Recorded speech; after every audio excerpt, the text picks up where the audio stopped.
welcome to the Sustain the Trail podcast with Tyler and Becca. We're so stoked to have you here.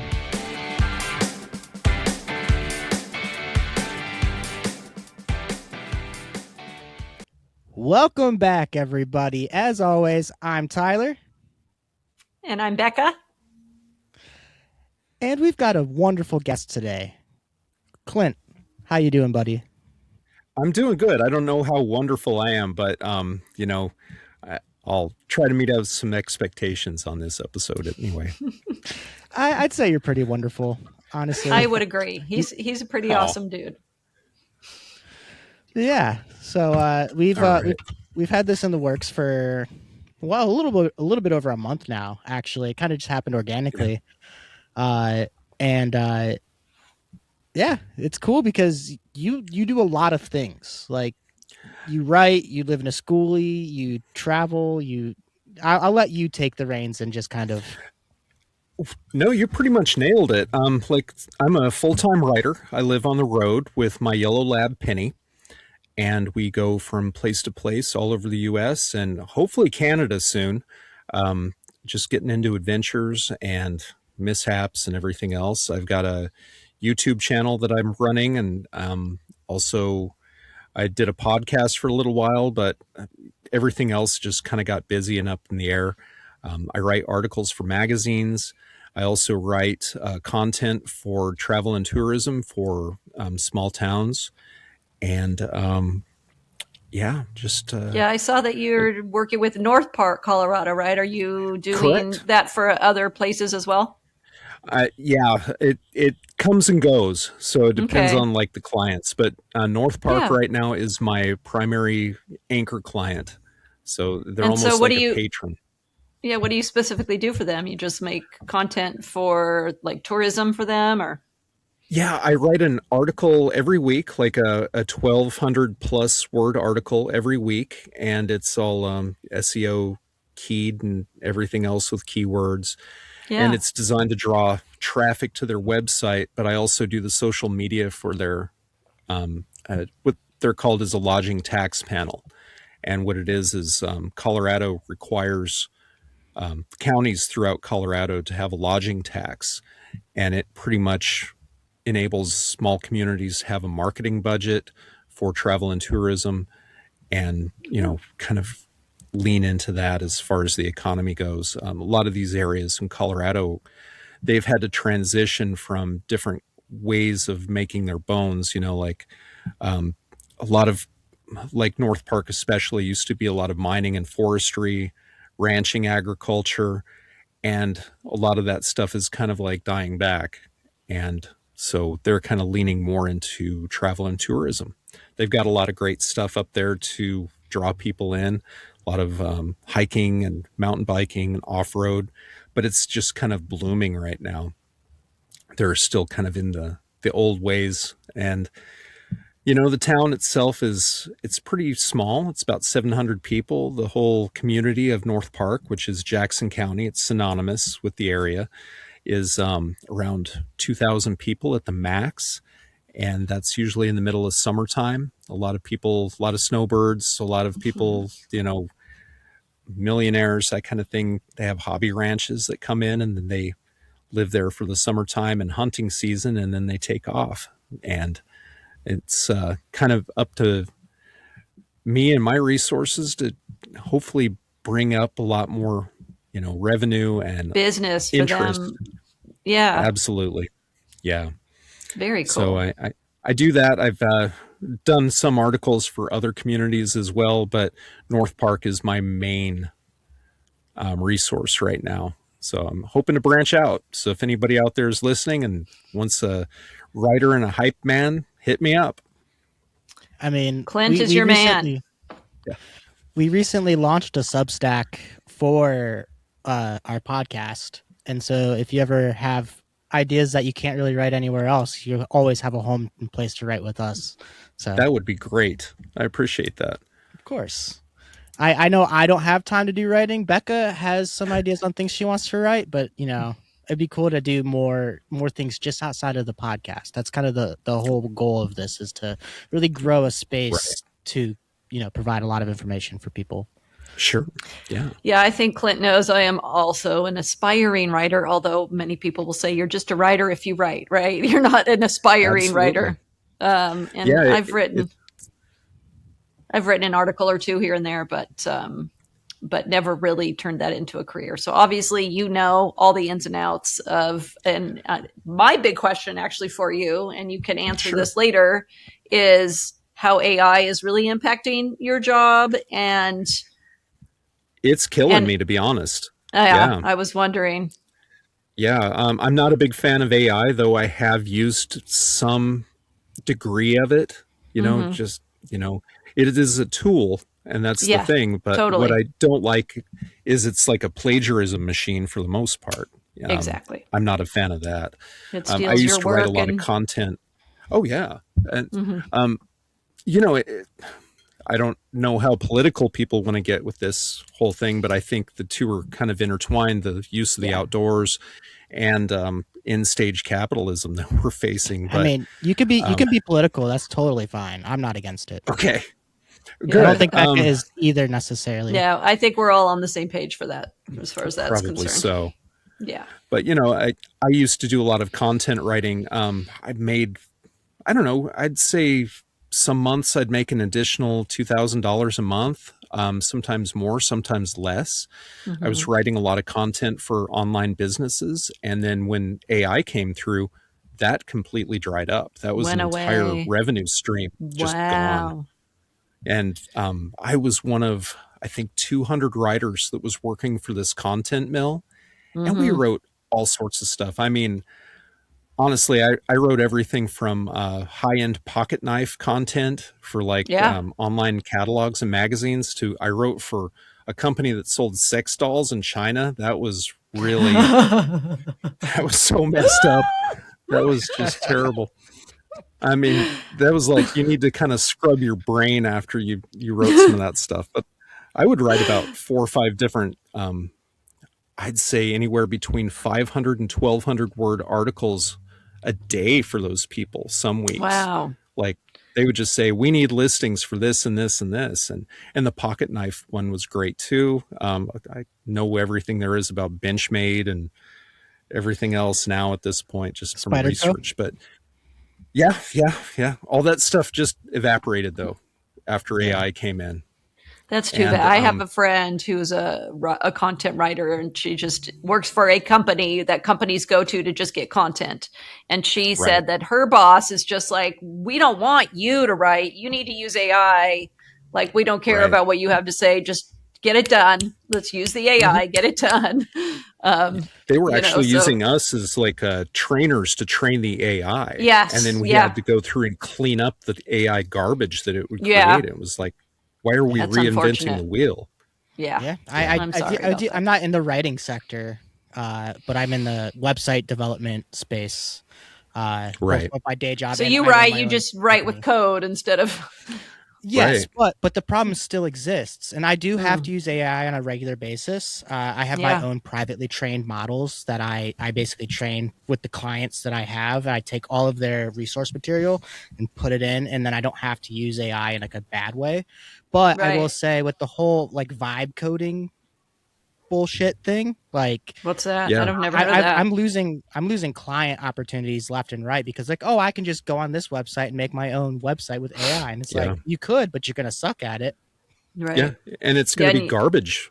Yeah. And art, like all the billboards and stuff that I see these days are just strictly AI, and it's just terrible. I'm like, what is that? I don't want to look at that.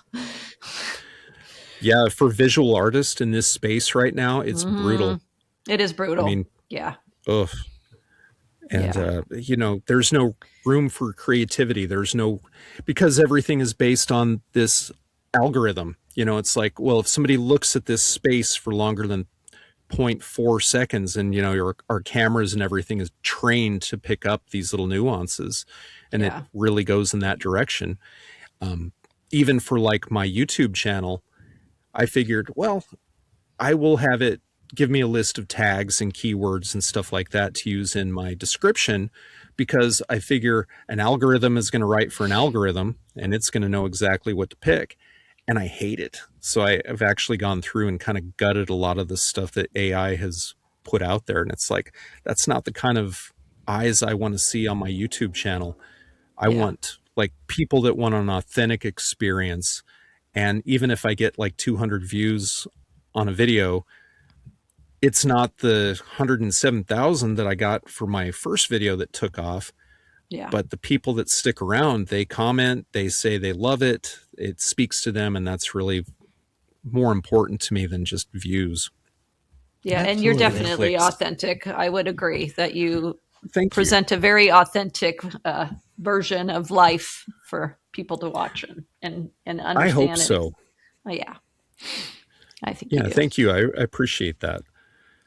Yeah, So, the last video you put out, I watched and it was awesome. I really enjoyed oh, watching it. great. So I think, how often do you upload? Because I need to make that a part of like my weekly routine to feel inspired. Yeah, so that's the problem with me. Like the He's way that I random. I live, don't think. Yeah. oh, I'm so random. I would love to do every 2 weeks, but unfortunately, like the last couple of weeks, I was out in the sticks. Like I was on the west coast of Washington up in the Olympic Peninsula. And I was at a place that I was lucky to get a phone call. Yeah. And, it was bouncing between like 1 bar of LTE. And I've got a booster and everything else Right. so I can, get people. And I would be on a phone call with somebody and it would drop a phone call. I mean, I was just out in the sticks and it would bounce over to satellite SOS and then it would bounce back to 1 bar. And I thought, gosh, I really need to upload a video this week. And I realized it had been 21 days since my last upload. And I thought, ah. So I drove into town. I parked at a library for a couple hours, uploaded all my stuff, and patched everything together. Then I came back to town a couple days later, uploaded everything, and sent it out onto YouTube. And that's the video that you got to see. And that was actually content that I made. Well, I hate that term, content.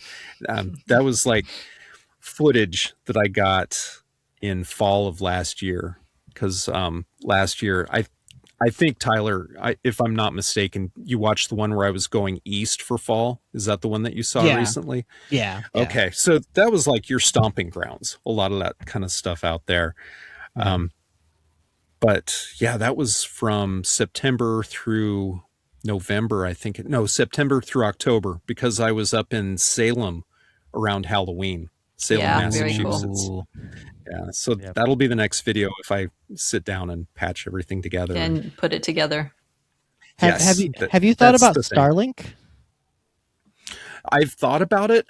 For one thing, I'm not like a big fan of Elon, so I don't want to give him any more money. But also, I've been doing fine with just a booster, to be honest. And from what I've seen with Starlink, it would require me to get another battery on board. It would Mhm. require like all sorts of other different kind of things that is just kind of, it really starts to snowball after a while. That makes So, sense.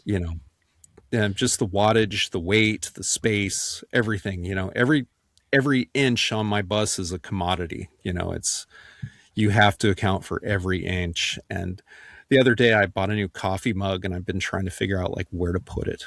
That's, it gets down to that. It dials down that far. Sorry, I've got an eyelash stuck in my eye today.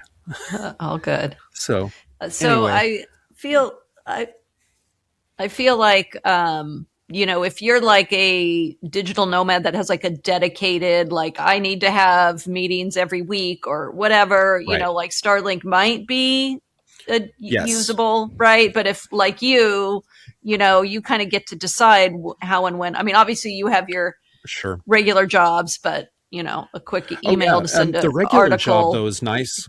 Yeah, because I can write an article and it actually helps to be off grid because I'm not scrolling threads. I'm not You're not on being Instagram. Amen.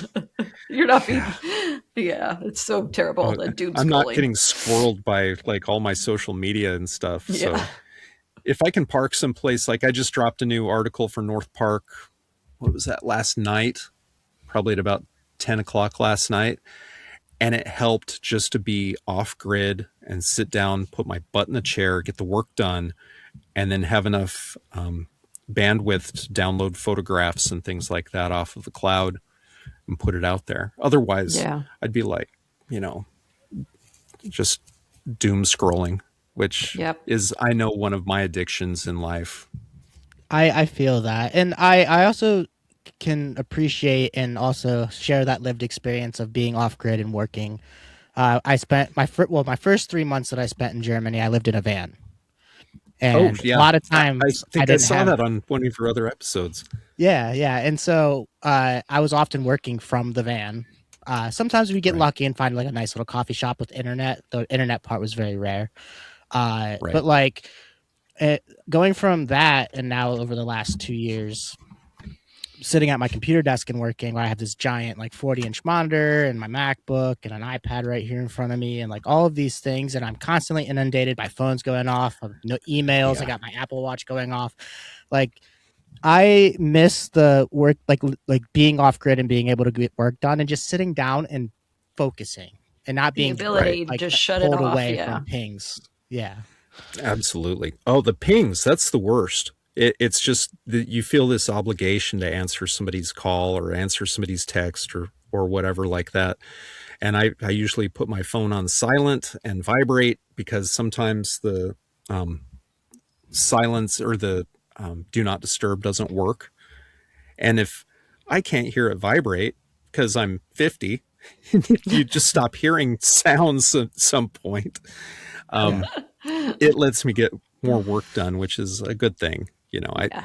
oh gosh, like the last couple of weeks, I actually, when I was out on the coast in the Olympic Peninsula, I sat down and I read Jane Austen's Pride and Prejudice. Like I read it in 4 days. It was great. Wow. It Wow. was like an actual One of my paper favorite book. books. I've got a whole bookshelf. Oh my gosh, just beautiful. It's a masterpiece. It really is. So we have some things, some topics. We obviously don't have to cover them all. Yeah. I have them Okay. pulled up here.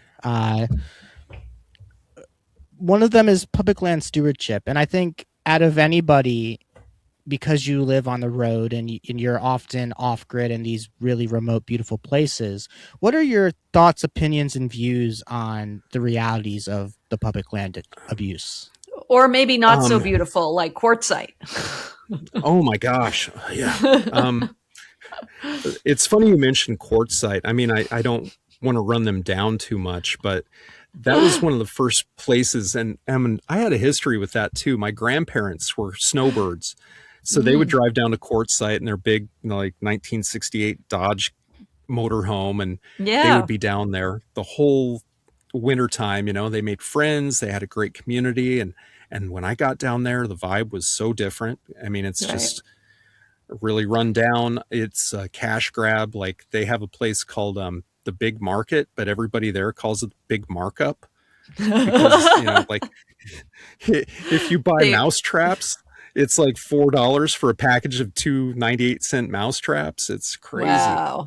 That's and That is everything insane. crazy. is just really run down.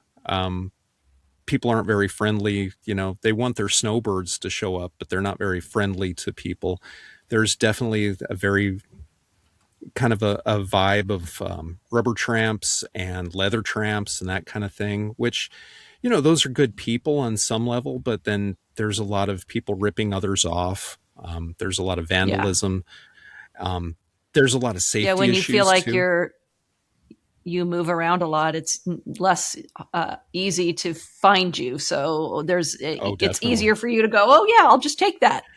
Yeah, I absolutely. won't be here tomorrow. Yeah, yeah, big It's time. too bad. Quartzsite Yeah. is really bad for that. I actually discovered that first year that I was out there, I liked quartzsite just because it was free, and I was really starting off, and I was completely broke, and I was making sure every penny counted.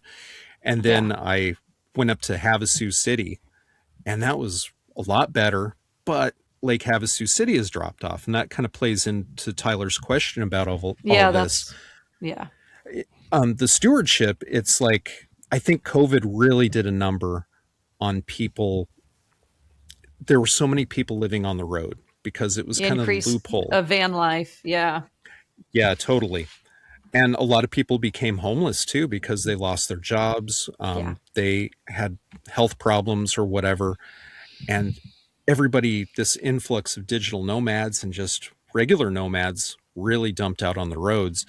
And I Hmm. think a lot of ways it was too much for public lands and the resources available for management and law enforcement and cleanup and all that stuff to even keep up with. So a lot of places got trashed out. And as a result, they've shut down a lot of these places that you could otherwise boondock in or camp or hike. I mean, they're just fenced off now. And it's sad because those are public lands. We should have access to them and we should be able to enjoy them, in a reasonable way. And I get that a lot of people were struggling and they became kind of like squatters in a lot of these areas.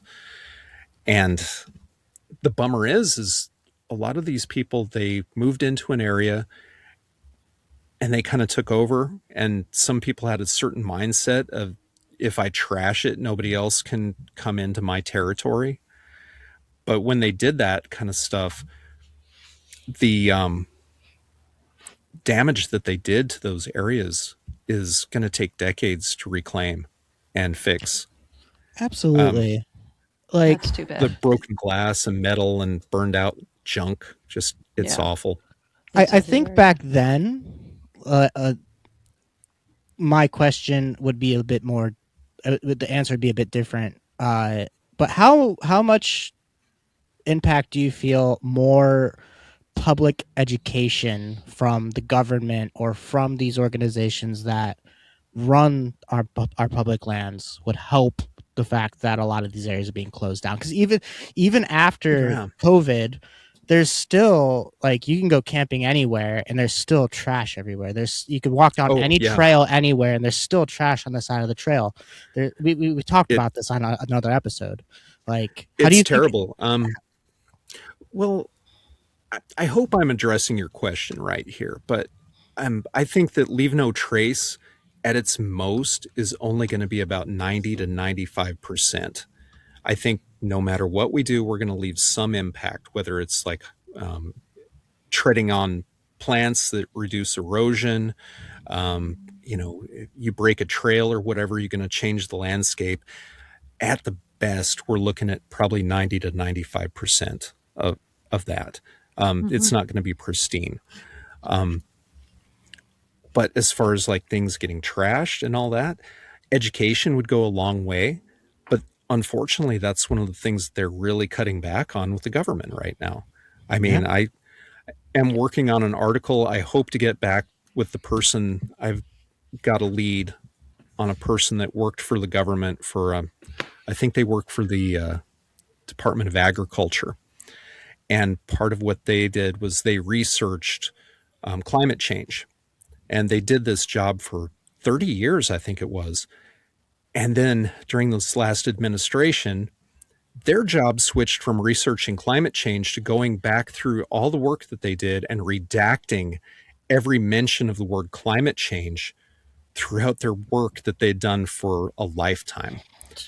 And Like what? this is actually happening.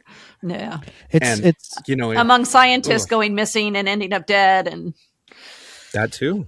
I have yeah. It's a so many concern. vulgar things to say that I don't. I mean, we can curse on this podcast, but I think the things that I have to say would probably put me in danger. So It might. Oh Yeah. my gosh. But that's an actual policy. That's them standing on business to basically like erase any kind of critical thought about what's happening. yeah, Um, one of the things that I definitely wanted to bring up is in my travels that I've learned, we were looking at this kind of stuff 80 years ago, and it's been this kind of weird sea change. Like White Sands, New Mexico, the national park, they actually saved that from industrialists because they wanted to go through and just strip mine the gypsum sand. Out of yeah. And they use gypsum for everything from filler for bread dough, like it goes into flour as filler. And, just wallboard, anything like that. They just wanted to strip mine all that stuff. And can you imagine like the things like if they just been able to go through and do that stuff? Like recently they found the footprints that I think were over 12,000 years old. And it was, oh gosh, it was amazing. Just like early human existence and civilization. They had footprints of people that were walking in these gypsum fields, and then a giant sloth was either following them or they were following it. Mhm. And, we wouldn't have that kind of record if they just run through with a bulldozer and scooped it up and stuck it in somebody's wall someplace. Yeah. I Um, remember I got some flack. I think it was our second episode where I was talking about how in my area where I live, they're bulldozing forests to make new developments for housing or shopping centers. yeah. And I got a lot of flack from a certain particular group of people. And it was on a short, actually. It was kind of fun. Becca jumped in and Oh, defended, which wow. was amazing. Because if I went in and defended, it would have made it look bad, a bad look for the podcast. But Yeah. it's like, it, it's one thing to bulldoze forests in a residential area and stuff like that. It's a whole nother thing to bulldoze history, and not only Right. bulldoze it in a physical sense, but also it's now been publicly known for a while now that we're trying to sell off publicly owned land, but Right. also they're scrubbing any mention of like slavery, climate change, anything that's against what Trump is saying. They're scrubbing from all the Hmm. information boards at national parks and all of these Yeah. historical sites, and like basically just prettifying or whitewashing or Trumpifying history. It's wild. It's straight out of Orwell, to be Yeah, honest. it really is. Definitely living in Orwellian times for sure. Yes. Who would have Yeah. thought 12 years ago or 14 years ago when I read that book in high school that I'd be living in it 14 years later? That is crazy to me that it's only been 14 years since you've. Yeah. I read that book in You're seventh just a grade, youngin'. and it made me so paranoid. It's not even funny. Just, Same. and, No, it's oh, yeah. It was like I listened to punk rock first and then read that and was like, I understand. obviously, we need to yeah. rage against the machine. Yeah. And the Yeah. It's machine like, is winning still. Like, it is. It's just going to chew us up and spit us out. And pretty I just much kind of what keep they wondering. what Go their ahead. Go ahead. plan is, it seems to me, is to just decimate this planet, and then they're just going to go off to Mars, leave us here to die. Like, Yeah. They'll go to Or crazy. Mars even to die. worse, download themselves down onto like an SD card, and then they get to live their weird billionaire lives in in their virtual AI space. robot. Either that Yeah. or they're bunkers. Like they all have massive ass bunkers, Yeah. and it's like Right. we can't even afford to live in an apartment, let alone buy a house. No. And these Right. fuckers have bunkers. It's like, Yeah. Right. I think that the system is kind of geared to make sure that 90% of the people out there are poor and have no yep, choice other than Yes. to run up debt and trap Yeah. themselves into a system. And, it's like you're just beholden to a bank or an organization or the company store on such a massive scale that, what are our personal freedoms anymore? Well, you pay to play. That's what it is. And yeah. it's And by such a paying to bummer. play, you get extra incentives where you don't have to pay taxes as much or at all, Right. or you get access to these loopholes that us common folk don't get access to. Right. Well, that's one of the things recently too, and maybe I'm going off in the weeds here, but the Let's do national it. park system. Okay. So like if you go into a national park, you can't pay cash to enter the national park anymore. You either have to Yeah. have a card that you've purchased with a credit card, or you have to use a credit card to get your parks pass for the day. So yeah, there's that part of me that's kind of like, well, what about the part that says for all debts, public and private, that's on our legal tender? I don't want to sound too libertarian on that. But if you back up, it's like to even visit a public space, I have to have some kind of record with a bank. and my money is controlled by a bank and a credit system, and I am anything but off grid at this point. And you just can't visit someplace with autonomy and anonymity.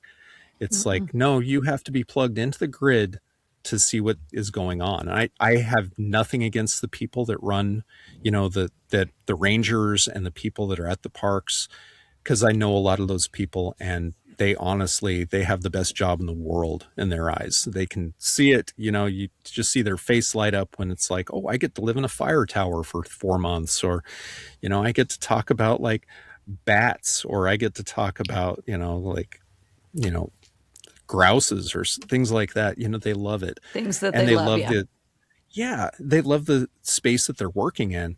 But I think that there's a lot of potential evil intent going on with like saying, oh no, you can't just pay cash to come. And it's not even to track people and say, hey, you were here, this fire started, we were able to trace your bank thing, we're going to investigate you. I don't think it's even used for that. No. It's just it's just a way to Well, make sure that data. people are engaged. Yes. Data is money, and so Yeah. everything you do is a data point, and that's money in the eyes of those billionaires that are already making way too much money off of us. We have Right. here locally lately, I don't know if you guys have seen or experienced any of this, but we've been having Mm. this challenge with these flock cameras being put up all over the Yep. place, Oh Yep. which yeah, Yep. I've heard Yep. of that. are not just like license plate readers, but they literally take a whole like picture imprint of your whole car, like stickers, everything. And so Right. they know when you go, where you go, who you go They're able to with, identify you, what you're everything. drinking in your car while you're, like. Yeah. This isn't White Claw, Yeah. I promise. Oh, I will say, go go ahead. ahead, Becca. Go ahead. No, it's okay. Go I, for it.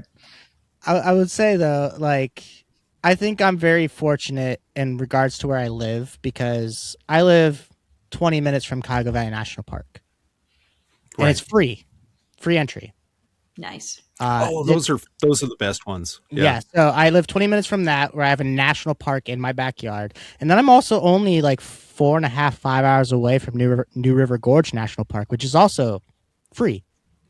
Now, Okay. if you Nice. go like an hour to east, then you get to the Smokies, you get to Shenandoah, you get to Right. all of that, Blue Ridge Mountains. Those are paid, Right. but I don't think that really any of the national parks out west are free. I know national forests nationwide are free. Like any national forest is free, but national parks out west, I Right. don't think there really are any free national parks where you can go to. You don't have There's to a spend an arm and a few, leg. like Great Basin is free. Oh, really? Um, yeah, but when you Where's drive that there, one you at? kind of, oh gosh, is that Great in Basin. Utah or Nevada? I think it's in Nevada. I was Okay. just through there recently, and there's not a lot there. I mean, it's a basin. Mm-hmm. Isn't It's it interesting. isn't it north of Death Valley? No, no, it's southeast of Death Valley, I think. Oh, okay. Oh, Yeah, okay. So that makes sense because northern Nevada is pretty deserty. So it is.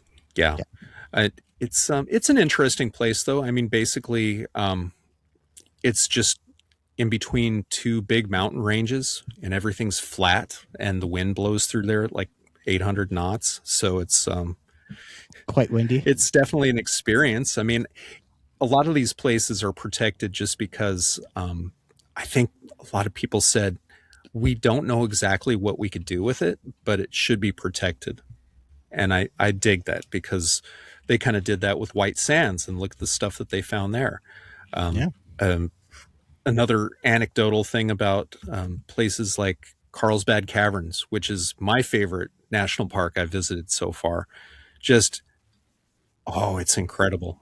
Like, it's spooky. Like, you can see, like, just by going underground, like, early people all around the world, if they went into these kind of caves, just the alien shapes and things that were just unlike anything terrestrial that they had seen, would have just like evoked images of heaven and hell and weird realms. But No, actually, Carlsbad, they wanted to build an auto tunnel, like where you could drive your car down to the bottom of it. Yeah, That this would was be back in the 30s. And they were just like, oh, we can just build an auto tunnel, see, and drive down there, and they can look at this thing, and we have a snack bar and a gas station, and yeah, it is. And then I could imagine like somebody's old Studebaker breaks down in the middle of like the grand ballroom, and then they have to tow the thing out. What a oh, terrible idea. And then they find out that like even just by putting an elevator shaft down to the bottom to get people out of Carlsbad, it altered the entire ecosystem of the caves because they no longer breathe, because it's the heated air throughout the day causes the air to blow out and then blow back in and out all day long. So the caves actually breathe. And when they stopped that, it was making a lot of the rock formations dingy and accelerating a lot of oxidation and things like that. So they figured out a way to like have like an airlock on the elevator. So it's kind of like a two-stage elevator when you come back up out of the caves. It's kind of cool. It's like the yeah. fact that they thought about that to preserve it. So anyway, that's definitely going off in the weeds. That's But totally yeah. okay. There's three specific topics Okay. that I wanted to cover, and I mean we have some time, so we're good. We don't have to rush through them or Yeah. anything. And obviously we can go off on tangents too. That's my favorite thing. Awesome. The first one that sticks out to me is gear accessibility and upgrading smart. Oh yeah. So I watched one of you guys' earlier episodes, and it was the one with the lady that she runs the used gear shop. Chrissy, And I yeah, just love that episode. Oh, I was geeking out over that so bad because that is one of the things that I think is it gatekeeps outdoor activities so much is people feel this obligation to have to go out and buy like a brand new Patagonia or Arc'teryx jacket or whatever. And I think that when I started off, and I mentioned this too in like things that I wanted to talk about earlier, before we even met. But when I started out, I was in Boy Scouts. I started off at 14. And how I got all of my outdoor gear was I went to the Army surplus store and loaded up with that kind of stuff. And oh my gosh, yeah, it was functional gear. It was affordable, and it was built for outdoor. It was built to last. And at the time, people, you could have a $300 Columbia jacket, or you could buy this old canvas thing from Vietnam or whatever, and you're doing just as good. So I love the fact that people are repurposing and recycling and reusing outdoor gear, and like in a consignment kind of platform. That's awesome. That gives so many people a chance to buy into it, and even like that was one of the things like REI did that I liked back in the day was the co-op. You could sell your old gear, you could buy used gear, you and still can. yeah, you It's, can. it's still Um, it's more capitalistic now. it is. It is, unfortunately. Um, I think they're kind of going away from that model. But, if you read Cory Doctorow or whatever, we've got the enshittification of capital. So It's everything that I I think, didn't want to buy into because I bought a membership to for the co-op to be a member of the co-op and have my vote mean something, right. and it means fuck all at this point. Yeah. And they keep hiring Amazon people, and it's like, no, I'm good. I'm good on that. And hey, listen, REI, Yeah. if you ever want to work together, we can talk. But I'm still gonna shit on you publicly. So Right. Well, that was one of the things that I found out too, just from doing blogs and podcasts. I was trying to get affiliate sponsorship, and REI was one of the first outdoor companies to shut off their affiliates like early. Like you could still do an Amazon affiliate, and REI was like, no, we no longer do affiliate marketing. So they were just straight up like they want all the money. Yeah. they're gonna Yeah. charge They you an arm and a leg and half your kidney. they think they're too big to fail, but how many other companies have we seen that are too big to fail, like Borders Books, you know, heck, even Best Buy, those kind of places. They figured out we don't need your support, but, you know, that's where they started and that's where they are probably going to wind up, I think. That's usually what happens, or they go broke. That sounds So, about right. All right. That may or may not have been an abrupt change in the episode if you're watching visually or even listening to on audio. We had some technical issues. But now we're back and we have a new topic, Clint. yeah, I think it's kind of wild, though, that we were talking shit about the government and all of a sudden, Becca's feed dropped. So maybe Yeah. we struck a chord. I'm being But targeted. I knew it. exactly. Yeah. Oh gosh. So to go off on a tangent, I was at Lake Havasu City last year, and I stopped outside of the city, and they've got some decent public land, places where people park, and this guy just walks up to me, and he's got a pit bull with him, and he's got no shirt, and he has been baked by the sun, the color of red brick. I mean, just you could tell he's been out in the sun. And he starts going off about how he wants to know if I work for the government and if I know anything about the drones that are flying around and microwaving him and his wife and his dog. Oh, I read and, that. I read that on your. It was Oh one of my your. gosh. Yeah. That was people ask me, like, what's one of the scariest things that you've experienced out on the road? It's usually you bump into, like, once in a while you get a wild and woolly one. And Meth users. When was this? Yeah. Like, how recent was that? This was back in, I want to say, March of 2025. Okay, so it's been Yeah. a Just bit, last but- year. Yeah. Yeah, it had to have been. It might have actually been February. Yeah, because I got rear-ended by two cars in March, and that was in New Mexico. So I'd already left the Arizona area. But And I am assuming your bus did more damage to their cars than oh, it did.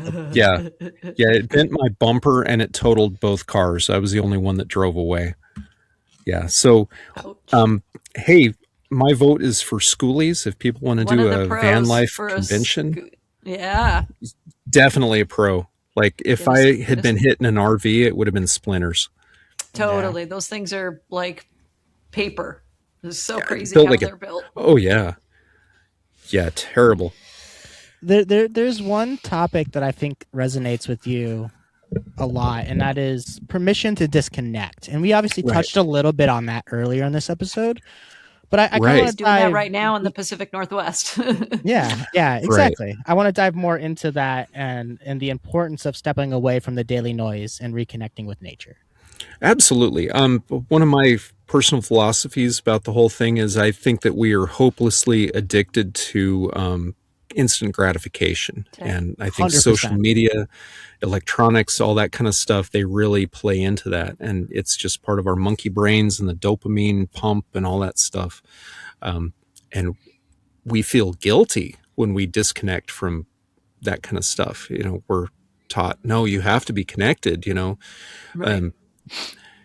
And I think we have to just be able to say, the hell with it and just walk away from it whenever possible. I kind of subscribe more to John Muir than I would anybody else in that kind of thing, where it's like we need to be out sauntering in the woods instead of being out in it for likes or social media or things like that. And I know that sounds hypocritical because I've got a YouTube channel where I kind of like showcase this life on the road, but there's so much stuff that I disconnect from and I say, no, this is just for me. And I think that's important that we need to do that just on a human level and, just, yeah. So, Yeah, I feel like as Go a ahead, Becca. sorry, Tyler. you're As a good. busy mom, when I was really in the thick of raising my kids, right? Like there's so many things pulling at your attention. And like I used to tell people, I never had problems with sleep because I thought I was just a great sleeper. Like, I don't have problems sleeping, but I was just like exhausted from all of the activities and the things, right? And as a teacher, I see a lot of like parents who like sign their kids up for 500 extracurricular activities on top of, all the things they need to do in school. And it's like, where is the space to just decompress, to just have some, there's a fun little like sound bite going on right now that's like, be whimsical. Why can't you just be whimsical? Like, I don't know, Right. but like, I really feel like there's a lack of that in people's worlds right now. And it's so important for us to be whimsical, step away from your Absolutely. device. Go Where frolic. is the play? It's I had a friend whose sister would put her kids in lacrosse and they would fly across the country to play lacrosse. But it's like, Wow. have these kids ever really like played, Like where it wasn't actually Yeah, an played. organized sport? Yeah. exactly. Or, and I I think think that Clint, disconnection you and is, I don't know about Tyler, but like you and I, we grew up in that time where like our parents told us, get the fuck out of the house and do not come back until the lights come on. yeah. And so we were up to some stuff, some shenanigans out there. Yeah. I mean, yeah, it. My parents never really told me to get out of the house, but I was outside. Like growing up, I didn't get a You played phone until I was outside, like, yeah. yeah, I was. Yeah. Mhm. I didn't get a phone until I was 16 or 17. We had a home computer that I Mm. continuously wrecked with Just LimeWire one and for yeah. Crossfire. Yeah, Yeah. Yeah. but I Yeah. grew up skateboarding and riding BMX bikes and like scooters and rollerblading. Like I was outside Yeah. 20 out of the 24 hours of the day if it was summertime. Nice. If you could, Right. Like, yeah. and then also I had shenanigans after hours that a lot. Some of them my parents know about because I got busted. Other times they don't, and that's fine too. Right. Uh, Yeah. Yeah. but like I Yeah. I We didn't think have Life 360. We would just yeah, No. that didn't exist. I, Although I was from a small town, so an the anecdotal neighbors. story. The neighbors Oof. ratted on you. That was worse than that. The police would rat on you. So Oh. like, I remember one night, a couple of my buddies and I were, it had just snowed and we were driving around in my car and I decided to do a bunch of donuts in the school parking lot. And the local town cop, he was a big guy and he didn't get out of his car if he pulled you over. He would pull up next to you and talk to you. And sometimes he would wave you over to his car. So he comes over and he pulls up on the lawn of the high school where I had just been got doing donuts. I see the bubble gum machine going off and the sirens and the lights. It's snowing and I'm like, oh crap. He pulls up and he says, "Mr. Harris, do you think those donuts were worth $20?" And I said, Oh. "No." And he said, "Go home and park it." And so I did. I drove my two buddies to my house and we were all like, "Oh." And so he went up to the fire meeting where my dad was and ratted me out. Hey, your son Oh was doing no. donuts in the parking lot. They laughed and laughed about it, but I was scared shitless that it was like, I got to drive my friends home at some point. And what do I Yeah. do about that? So, Fun. yeah, that was the problem with living in a small town was everybody knew what everybody was up to, but Was we doing, also yeah. felt protected too. would So, you trade that for what kids are doing now with TikTok and the no way in pranking and hell. the harassing people? No, and I think phones are terrible. That's along the lines of the disconnection is Disconnect. Yeah. we have a machine that we carry around in our pockets that gives us infinite knowledge of the human experience, but it also lets We're us also carry our bullies stupid. around. Yeah. But that's too. But also, we have a phone in our pocket that has the world's knowledge, and we're all like, not all of us, but so Yeah. many of us are so deluded and not using our full brain. Right. What are we doing? We're doom scrolling. I Yeah. mean, Yeah. just for a constant dopamine hit. There are days I don't feel like I can get out of bed sometimes unless I'm doing that. But if I go on a hike, holy shit, I have got Yeah. energy. I can't even sleep sometimes. I've got so much energy just Yeah. from Oh doing a yeah. hike. Yeah. Yeah. I feel that when I'm camping because lately it's been sparing. It's been more lately than it has in the last 2 years. But I like after I get home from camping, all I can like lay in bed and think about is like, I wish I was in my tent. I wish I was in my tent. I feel so Yeah. happy and so inspired when I'm outside. So Yeah. Yeah.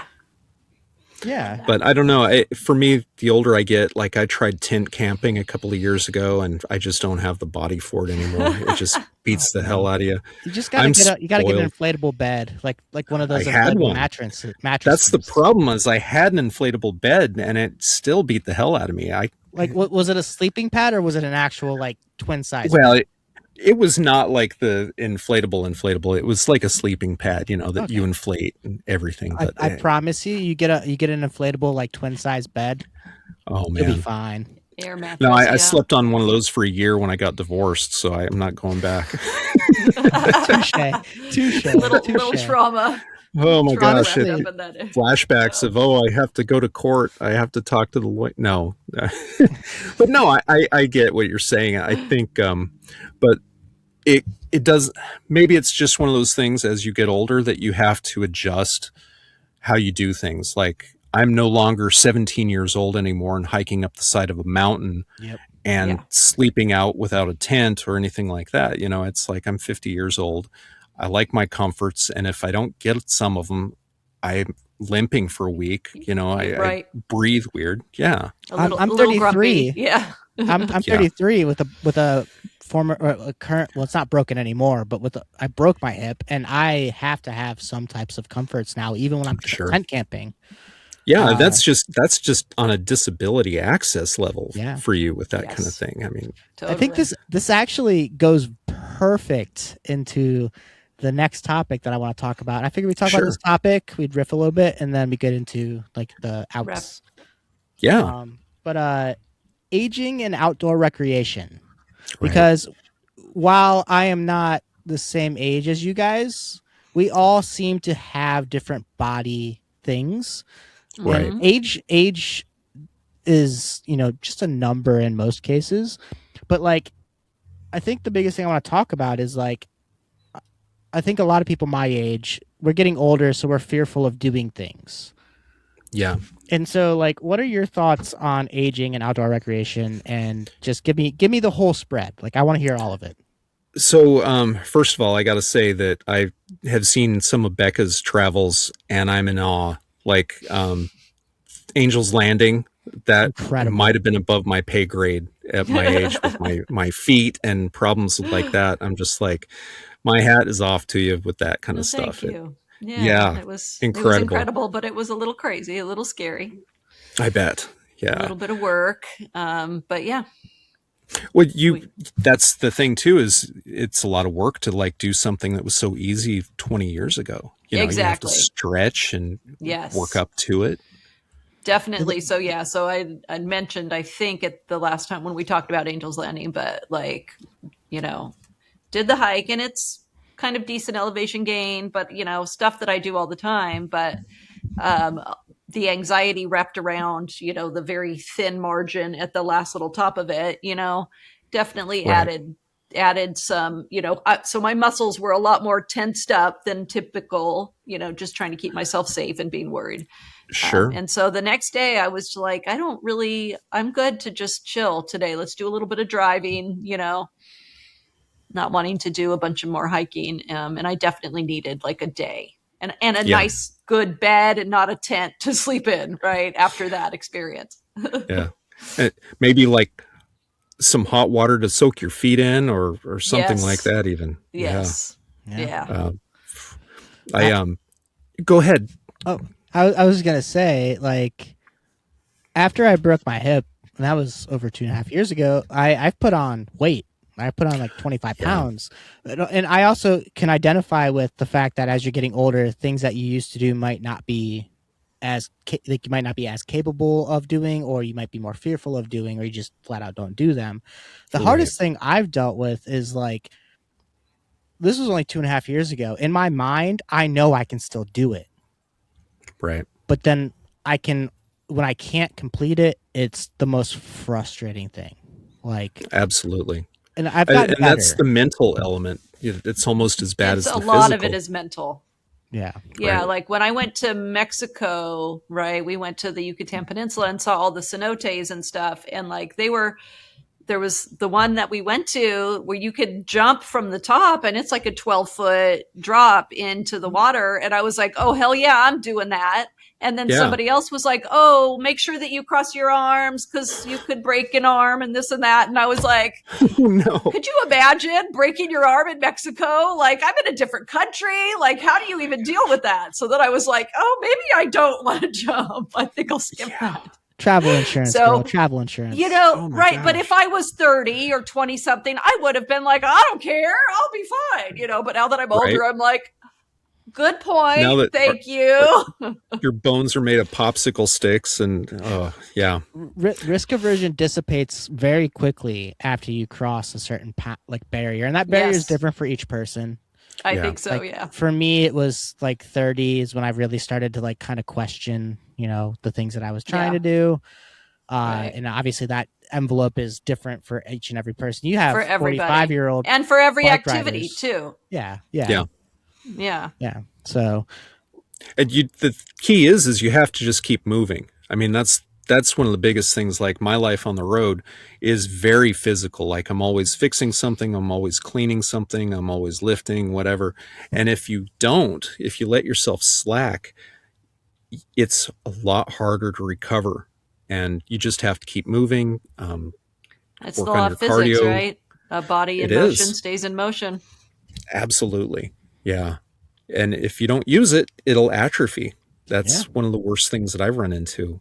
Totally. My physical disability that I've been struggling with a lot lately is I've got really a lot of pain in my feet, like really bad, like bone spurs and plantar fasciitis. And I was in a boot for 6 months at one point. And Wow, that's a long time to be in a boot. I couldn't Yikes. even walk. Right. And that's And the so, thing is when you have those kinds of things, like you work your way and it's a gnarly, and Tyler knows this too with his hip, you work your way back to the ability to do those things. And it just feels like forever. And then you've put on weight because and so then if you push yourself a little bit more and injure yourself again, you're like, I've only been good for a couple weeks and now I'm hurt again. Like what? So it just happens right. more and more And as then you you get get that older. fear that creeps in too. It's Yeah. like, oh no, I re-injured myself. I'll never get back to where I'm at. And Exactly. how do you navigate that, Clint? you got to baby yourself sometimes. You have to be a little bit forgiving for yourself. You have to give yourself a little bit of grace and say, listen, I'm not 23 anymore.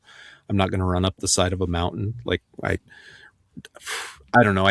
I heard you guys' podcast about the kids and Crocs, like going up Angel's Landing. And I thought, back in the day, that was any one of us doing Right. something like that. But now Totally. it's like, I do things like I hike with hiking poles sometimes. I sprung for the more expensive shoes just so I could walk and hike more. I do things like consciously tell myself to drink water. I was at Shenandoah National Park. I think it was in November. So close And I to did me. panorama. So close. I know, right? And I did the panorama hike and I parked at the trailhead and I thought, well, it's just right there. And it's Appalachia, how tall are these mountains anyway?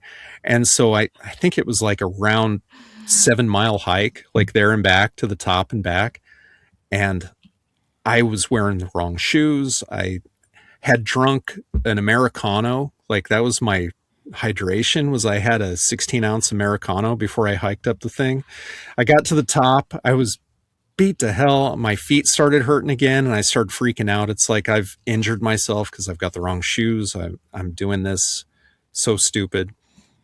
And then, of course, my earlier brain, like from being a teenager or whatever, was like, run down the mountain, like run down the trail, because it's dark. And so I ran down the trail and my feet are still hurting from that, to be honest. So you have to like not be a schmuck. You have to like tell yourself, here's your limitations. Right. Don't overdo it or you're going to hurt yourself. And it's okay as long as you're still doing things, as long as you're still out there and working Do it and safely doing what so you that love. you can keep doing it. Yes. Yeah, it's like a slot. It's kind of like you can't overdo it because then you pay the price later. And if you underdo it, you get out of shape. Yeah. So I guess navigate it in a way that you have a lot of grace for yourself and you take a little bit longer to do things sometimes. And it's okay to say, hey, I can't run a 5K ever again. It's okay to do things like that and say, these are my limitations now. And Yes. this is the body that I've got to drive around, and I'm going to take care of it. So I love that's that. the tough Amen. part. I love that though. I think that's really impactful, and I will probably clip this and save it on my phone and listen to it regularly. Awesome. Just that last part. Uh, Wise yeah, I words from think Clint. yeah, absolutely. I think we're gonna have some really great social media clips for this too, which is I hope awesome. so. I hope. Yeah. I think it'd be great. Um, Becca, is there? We've got about 15 or so minutes before we should probably let Clint go. Yeah. Is there any last questions you have before we let him shout himself out and give words of wisdom? I guess the only thing that I would ask is like give one like great like highlight of being a van lifer or living in a schoolie, and then one like drawback. I guess you kind of already talked about the drawback because of those mechanical issues you're having, but Right. Yeah, highlight, like, especially the last couple of weeks. Like I mentioned that I was out, out of radio contact and everything like that. yeah, Sometimes you just have this moment where it's like almost a flow state. And, I lived forever, like my entire life in a house and everything else like that. This life on the road thing is pretty new to me. new for you, But yeah. yeah, but when I got out to this last site on the Olympic Peninsula, it was by Quinault, I think is the name of the area. Quinault, yep, Yeah. beautiful. Oh, it was incredible. And, you know, I just was out at this area that was overlooking a valley. And very few times in my life have I felt like I just belonged someplace. And I think this gives me such an opportunity to sample all the places in life that I would belong. And I mean, there's just nothing like it. It was just like, I was like, this is as good as it gets. This is the pinnacle. Love And it. you just get to sit in that space for a while and just be your true, authentic self. And I did hikes with my dog. We were hiking probably about 4 miles a day, just up and down the road, just checking stuff out, taking pictures. Photography has been a big way for me to stay in touch with nature and kind of drive myself, because otherwise it's like, well, I could sit here and doom scroll, or I've got a job to do. I can go out and take photographs. Walk and take And pictures, yeah. so, yeah. So like this being on the road thing has been like a cross section of being able to have so many excellent like moments in your life where it's like you wouldn't trade those things. It's like this is the best it gets. And then you have moments where it's like my transmission blew out in Manhattan, Kansas, and that Yeah, was a I lot of remember that. expense. Yeah. And like today was like a lot of driving around and talking to auto parts stores for things. It's like in my travels in the Pacific Northwest, I realized that I had a flat tire on one of my dualies. I had run over a screw. I also have a blown out shock, and my brakes are squishy, so I have to get a new master cylinder for my brake system. Wow. And And it's that's kind your of funny that home. So, yeah, what do you do when your home is up on a block? Obviously you have to get a hotel or absolutely. something. So, Yeah, well, I've got family in the area, so I can oh, go that's stay with nice. my Yeah. aunt. Yeah, Okay. so I'll be able to do that. So, but that's one of the things too, is you start to learn how to use your resources. Hmm. And for me personally, that's my kryptonite, is not asking people for help. I'm I'm the same. terrible at that. Yeah. Yep, The hyper same. independence is real, Yeah. you Yeah. know, and I think So then that it builds comes, community too, because you're kind of forced into some it community does. there. Yeah. It does. Yeah. Like I Because had a most number people of, want to help. they do. Right. Yeah. Yeah. I mean, you and Tyler and myself, we love to help other people. But Exactly. how often do we ever want Ask. help from other people, Yes. Yeah, It's, Yeah. yeah, 100%. it kills you to do it. But, Yeah, it then does. you start finding it's like, hey, everybody else out there is probably like me and they're willing to help. Yeah. I think for Exactly. me, as long as I pour into somebody else's cup, if I'm asking for help and I pour into somebody else's cup too, whether it's Yeah. at the same time or, after the fact. As long as we're continuing to pour into cups after we've asked for somebody to pour into ours, I Right. feel a little bit better about asking for help. Yeah. Yeah. You know. Yeah. And I always feel like the rising tide raises all boats. Yeah. So, Yeah. it's like if you can help other people, it's going to make Another everybody's life great better. clip. That's 100% what that's what I do with the podcast. Yeah. I want things to be mentioned about other places, other people, other organizations, other things. Cause like, I'm not going to say, oh, you can't mention another podcast or another thing on this podcast Sure. because no, if I'm coming up, I'm bringing everybody with me. Like, We're Yeah. here to, yeah. Before we wrap up and give you your shouts, Sure. what I want some advice from you, some wisdom from you, and it's not for me. The question is, what advice would you give your younger self? Oh, gosh. I ask myself this question all the time, and I actually wrote a book about it, like a 700-page book about this. And I realized at some point I was just like whining, so I scrapped the whole book. Do you still have it? Because I want a copy. Oh gosh, no, you don't. You really don't. The advice I'd probably give myself would be, don't be cheap. Some of the biggest regrets of my life have been from being cheap about things, and also decentralizing romantic relationships. Like a lot of my decisions in life that turned into regrets were like chasing a girlfriend or something like that, and I realized I kind of cheated myself and them in that process. So, I could have gone to a different college. I could have gone to like Redlands or Pepperdine or someplace like that. Instead, I went to State College in Colorado and didn't get the experience that I could have out of that because I was too afraid of being alone. So maybe the big cut from wisdom that I could get is get used to yourself, enjoy time with yourself because you're going to be stuck with that person your entire life. So you might as well enjoy the moment. That is the person you really need to learn to get along with. So if I had to go back in time and tell myself, it'd be like, it's okay to be alone. You can be in a whole room full of people and feel as lonely as you've ever felt in your life. So Amen. enjoy the time alone. I heavily, heavily agree and love that. One of my biggest things on my inside, I mean, I've been in therapy for over 2.5 years at this point.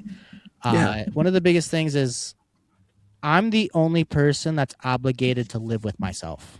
Right. So Yeah. I got to take care of myself, love myself, Yep. do the things that I want to do. Because at the end of the day, if I'm not happy because I'm not doing something that I want to do, it's because I didn't choose to do it. Yeah. Or I chose to feel this way or chose to be this kind of person, All of my regrets in life have come from moments that I didn't do something, that I didn't take that chance. They've never come from moments that I've said no. Just they've come from moments where I was afraid to act. Yeah. And, take that as Same. you will. I'm trying. Yeah. Yeah, I think we all can agree that we've done that.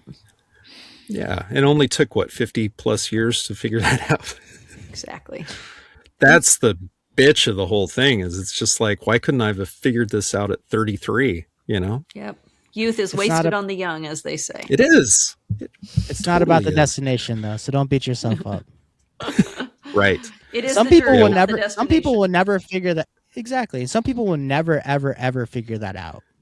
Yeah, that's true. So just reframe that a little bit. Don't beat yourself up that it took 50 years. Be grateful that it took 50 years because there are some people that'll live an entire lifetime and never figure that out. Oh, absolutely. Yeah.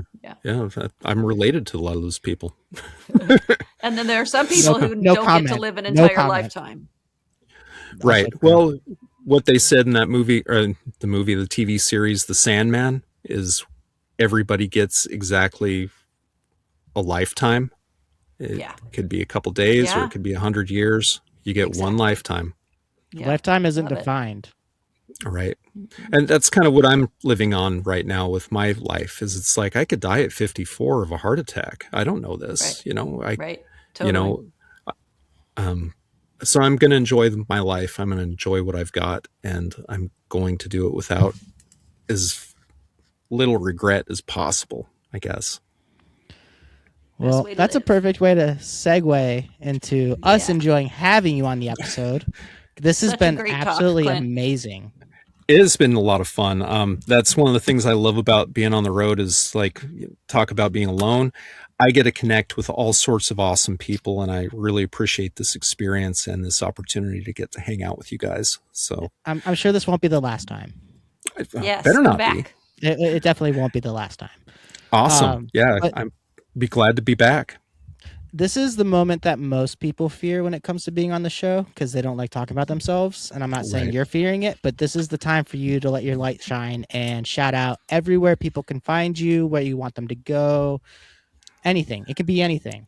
Sure. I got a couple of links I'll drop at you guys, and hopefully they make it into the descriptions. But they will. So, like my YouTube channel, gosh, that's like a tongue twister, is Letters from the Road 75. And it kind of just, it's like a documentary style, kind of vibes style about like my travels. And I've got 8 or 9 videos up right now, I think, maybe 7 or 8. And that's Letters from the Road 75. And you can find me on Instagram at Shake Some Dust 75. My favorite Instagram name. Thank you. And it comes from Carnival. I don't know if you guys ever saw that show, but it's it was on HBO. It was a great show. Also, I will be doing these weekly bits every once in a while with yonderradio.com. And that'll be a podcast that my buddy Jared Iwi, that I grew up with, he invited me to do kind of like a segment every once in a while about where I am in America. And it focuses more on the rural experience. And hopefully I've got a lot of stuff that I can give to that. And, if you wanted to hit up my major client is visit northparkco.com. And that's for Jackson County, Colorado. It's a great place in the middle of Colorado. It's not crowded like Estes Park or Ouray or those places, but it's beautiful. It's right on the north side, like north of Rocky Mountain National Park, right across the Never Summer Mountains. I'm pretty sure I've driven through there, actually. Oh, I'm sure you have. You probably stopped and used the bathroom. Probably. But, that's what most people do when they come through Walden. But there's other stuff to do up there too, like world-class hiking. Like I could tell hiking stories for hours about these places. And I'm talking like, oh my gosh, and difficulty levels and things, stuff I can't even do anymore. Just beautiful. Yay. And so that's what I got. I sense like you'll listeners, you'll probably see Clint on here more than one other time. I'm sure he'll be a recurring guest because these conversations are so fun, and we didn't even get to talk about a lot of the topics that were on the list. And it's like you're so easy to talk to and like have great conversations with, and you have stories, and that's he's a storyteller. Yeah, he's a good one. I've got stories for days, which is funny because it's like people are like, "What do you do?" Oh, somebody's drag racing out there. Look at that. What do you do? I'm a writer. And it's like, well, tell us a story. And it's like, I don't have anything to tell. Sometimes you just have to sit there and listen. That's part of being a writer too. So. Absolutely. But yeah, this won't be the last time you hear from him on our show. I will say this has been an absolute pleasure to not only have my co-host Becca with us, but to also have Clint Harris with us today. And yeah, I think that's where we'll wrap it. I know Clint's got somewhere to be, and so we want to get him out of here. And yeah, thank you guys for listening. As always, I'm Tyler. I'm Becca. And that's been Clint. Thanks for having me. Of course. We'll see you guys next time. Sustain the Trail podcast is brought to you by Take a Hike Resale Shop and Open Trail Collective. Thank you guys so much for listening, and we'll see you next time.